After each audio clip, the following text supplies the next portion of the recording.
YouTube, what's poppin'? Welcome back to another reaction video. We're doing Slipknot again today. Slipknot, I don't even know what to say at this point. Every song I do by Slipknot, I just love even more. So for this week, I've been building a playlist. I've been putting all the metal and the rock songs I really like into a playlist. I've been rotating it. I've been bumping it all week. 3 songs in particular, all from the same album, all from All Hope Is Gone. I've just had on repeat all week. Psychosocial, Snuff, and I actually listened to another one off camera, Till We Die, just because I was reading through it. It's from the bonus lot of songs in the deluxe version, but I saw Till We Die. I was browsing through Slipknot's back catalogue and a few other bands, saw Till We Die, and immediately the like dial tone or the no signal tone or whatever it is that like haunted me as a kid that was running through the background. It immediately was stuck in my head, and I was like, well, I'm just going to listen to that one, because I as soon as I read the title of the song, I remembered it vividly. So yeah, those 3 songs though, Psychosocial, Snuff, and Till We Die, I've had on repeat all week. And it's reaching the point where I'm anxious to listen to more Slipknot, because, and the same with some other bands as well, honestly, but I'll guess it was in different videos. I want to listen to more, because I want to have more to listen to, and if I'm not careful, I'm going to end up sitting there and listening to whole albums and having nothing left to record. So, we're doing Dead Memories today. This is one that, looking at the All Hope Is Gone track list, this is another one I recognise the title of. I genuinely don't remember it in the slightest. However, I didn't remember before I forget either. And as soon as I listened to it, as soon as it got to the first chorus, I was like, oh, hell yeah, brother, I remember this. So I may remember it when I listen to it. All I know is in the back, something in the back of, some cell in the back of my mind is like, hey, you like this one? So we're going to do it. I've got the lyrics up. We're watching the video, but I have the lyrics up in another tab. You know the deal. Let's kick it. I'm knocking things over. Right. I didn't get that haircut I said I was going to get. Sorry. I don't know, I'm apologising, but yeah, I lied a little bit on that one.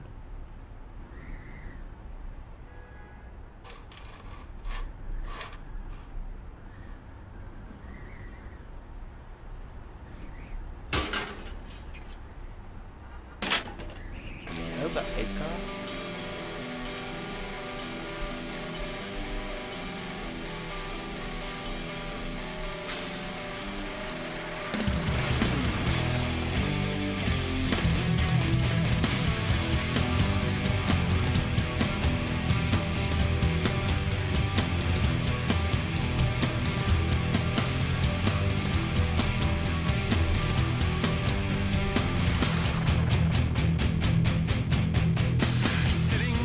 I can't forget. Even now I realize the time will never get. Another story of the bitter pills of fate. I can't go back again. I can't go back again. But you asked me to love you when I did. Trading my emotions for a contract to commit. And when I got away, I only got so far. The other me is dead. I hear a voice inside my head. We were never alive, and we won't be born again. I'll never survive with dead memories in my heart.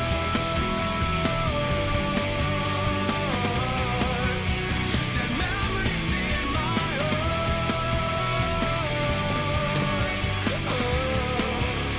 Dead memories in my heart. It's never normal with Slipknot, is it? And that's why we love him. An interesting point, actually, is he's singing in this one, right? And obviously he does a lot of yelling. He does sort of his pseudo raps. Sometimes he sings. Very diverse voice and diverse artist and diverse band. But I actually was reading various comments from the Psychosocial stuff. I was actually watching covers, and there was this other band, and I can't remember the name of them, but I will put it on screen. And it was a band, basically. It was like a proper band, and they did a cover of Psychosocial, and their version was a lot more aggressive. Like, they were like yelling a lot more angrily. There was a lot more like vitriol in it, I guess. And obviously in Psychosocial he yells and he has quite a lot of aggressiveness in his voice through the verses and stuff, but then the hook he sings, and I love it. I love that. I love everything about Psychosocial. I love his voice in it. I love the verses, and I love how he sings in it. But I was reading comments on that cover, given that cover was basically just more of the sort of screamy, yelly raspiness all the way through. People were like, oh, this is better than the original, because It's like how it should have been. It's, you know, it's angry and it's throaty like it should have been, and it's not like watered down like Psychosocial is, which I didn't think to be the case. I love Psychosocial. I thought it was great, but I just thought it was interesting. So people seem to like this one from what I'm reading in the comments here. But I just thought it was an interesting point that there were people out there that thought that the singing, I guess, is a bit more, I guess, watered down. I guess it's a little bit more accessible. I guess this is probably a little bit more generally accessible than something like some of the older stuff we've done. Something like Spit It Out is quite, I don't know if niche is the word, but a little bit more specific. Like you a bit more of an acquired taste, whereas this is a bit more general. But that was just a point I wanted to bring up. I just thought it was interesting reading these comments from people saying that they don't like the singing, I guess. But I like it. I think he's a very talented singer. I like his voice. I don't know. It's just something I saw other people saying. I sort of give my opinion. I like his voice. I think he's a very good singer. And yeah, the video's interesting. So Dead Memory. So he started out, he's digging, and then he falls through the floor into this room, and then he's walking through rooms. Given what the song's about, I'm thinking each room is like different. So I'm wondering if these are memories he's trying to bury, because he was digging, I guess, to bury something or to bury himself, and then he fell through into the memories as if they'd already been buried, sort of thing. So I'm wondering if these rooms each represent something. Now this is something that maybe I would, if I was like a bigger fan, or like a they're probably like fans at this point. They've been fans of them since like day one and stuff, that are looking at all these rooms and being like, oh, I remember that. Like, I don't know if these relate to specific stories or things. I know, like this one for example, I know they changed their masks. Is it album to album they change their masks? I know they have different masks, and I think that spiky one is from like way back in the day. Like their first lot is one of the guitarists wore that spiky head thing. So I, that's all I can relate it to. I don't know why he wants to forget about that specifically, or if it's just about moving forward into the next stage or what. But I think that's the gist of the video, is he's burying memories. But we'll keep going. You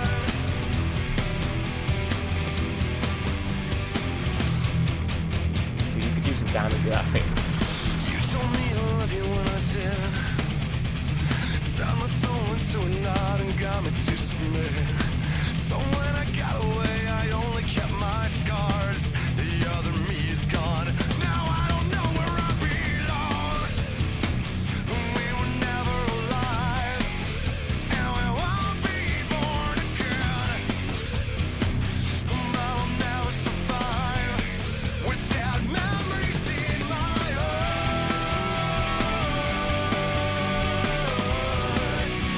Dead memories in my heart.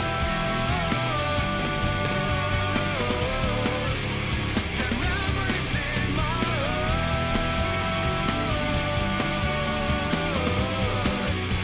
Dead memories in my heart. That's nice. This episode is like,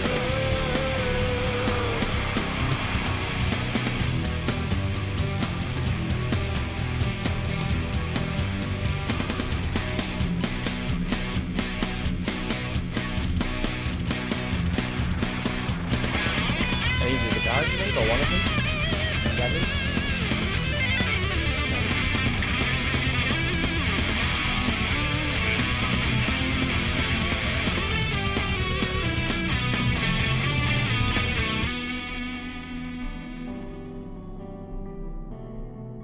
Dead visions in your name. Dead fingers in my veins. Dead memories in my heart. I need to keep pausing. I keep going like 2 minutes without pausing. Yeah, I don't know. I just wonder. A 10-minute version of the music video exists, narrated by Taylor. I watched that one in my downtime because I remembered, actually, as I was listening to this, someone told me that one of the bassist or one of the bassists died. But I might look into the band a bit more after this, actually, because I just noticed like there was 9 of them, right, if I remember correctly. But one of the bassists died a little bit before this album came out, or a little bit before Snuff was written, or a little bit after Snuff was written. because I know that Snuff is mostly about his ex-wife, but around the time, I can't remember if it was a little bit before or a little bit after it was written, the bassist died, so it just gave it that extra bit of I guess sadness to it.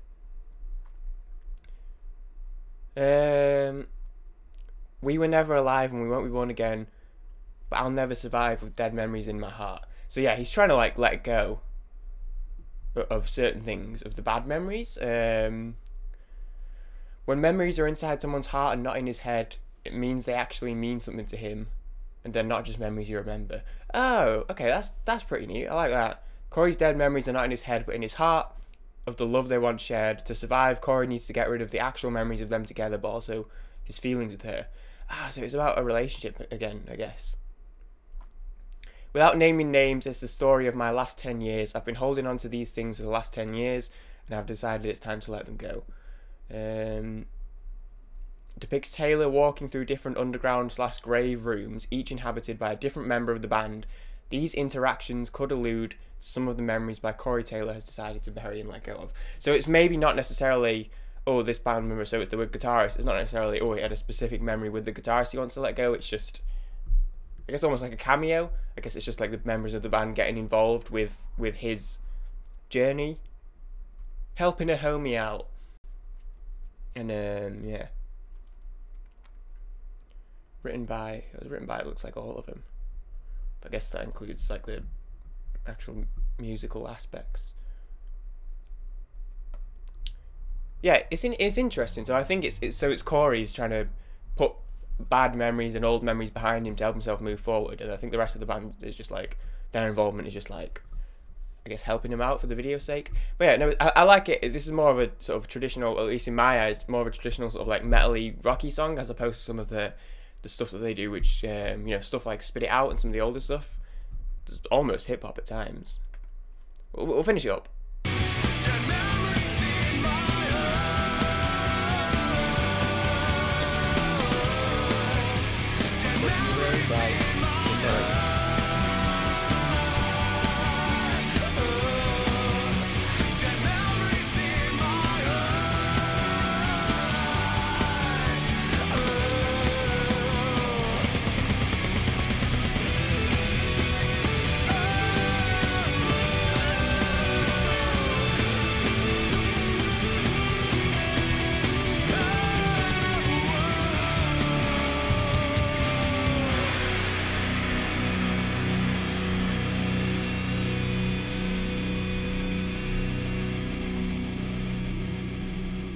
Bopping. It's like that arcade game where you bop the moles. Ding ding ding. Yeah, I was going to say, because I recognise a lot of the masks from the Psychosocial video as their current masks. Like the guitarist, and then the drummer dude was wearing, and then the guy at the end with the, yeah, they're wearing like the same mask they had in the Psychosocial video. So I was like, I didn't think they'd necessarily be burying those memories, because that's like current, if that makes sense. Like the guitarist, I was like, that's his current mask, so what would he be burying? So I guess they would just sort of assist him. I liked it. Big surprise there. It was a good one. It was just a good song, I think. Again, it's quite good because it's another one that's like, I guess, close to his heart. Pun not intended, but yeah, he's moving on. It's a similar concept to Snuff, actually, because that's the same sort of thing. It's like, that's him trying to move on when he says like, oh, took the death of hope to let you go. Like he previously was holding on, he had that hope, and that was what was making him or keeping him hold on, and then it took the death of that hope for him to move forward, and then that's when he then went on to say, if you still care, don't ever let me know. He doesn't want to know because it'll pull him back. We talked about this in the Snuff video, but I think it's a similar sort of concept, which is actually, I was looking at this, oh no, Snuff's track 11, this is track 5. Yeah, I think it's a similar sort of concept. This was obviously a big moment in his life around when he was writing these songs. There's obviously a lot was going on, and he was trying to get his life back on track and move forward. Although I thought Snuff was written like after the breakup or the divorce or whatever, but the dead memories he talks about, the stuff he's been holding on to his last 10 years. Well, they were married. I wonder how long they were married for, because then I guess things had been kind of not great for a while. It was good though. No, I just really like Slipknot. I just really like Slipknot. So I don't expect the Slipknot reactions to stop anytime soon. I'll do not an All Hope Is Gone song next. I'll do something else, like I'll find an older one that people have suggested or something, because I just keep doing these. This and Snuff and Psychosocial, and then All Out Life, which was like new, are all ones that I've done really recently. So I'll do an older one soon. What else have people suggested? I'm seeing a few people that have suggested, few that people have suggested. Duality, The Devil in I, Wait and Bleed.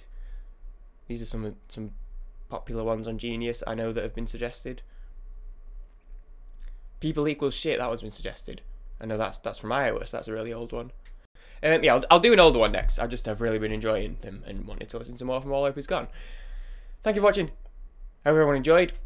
This video has gone quite long for only a 5-minute song. I will see you all in the next one. Peace.